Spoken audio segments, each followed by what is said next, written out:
ഉണ്ട്. നമുക്ക് ഇപ്പൊ തന്നെ ചൂസ് ചെയ്യാം. ഒന്ന് രാഘവൻ പ്രേമത്തോടാണോ കേൾക്കണമോ? അത് നീലനീലമലയിൽ അപ്പൊ സിയാവലിയും വേണമായിരിക്കും അല്ലേ? ഒരു പുതിയ പാട്ട് പാടാൻ അവസരമുണ്ടോ? അതില്ലായിരിക്കും അല്ലേ?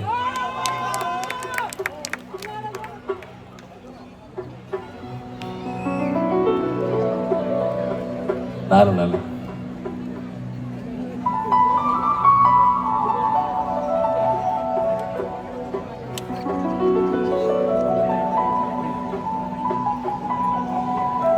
കിഴക്കേ നടക്കും മഞ്ജുളാലിന്ന് ചാത്തിച്ച കണ്ടോ കിഴക്കേ നടക്കിൽ മഞ്ജുളാലിന്നു ചാത്തിച്ച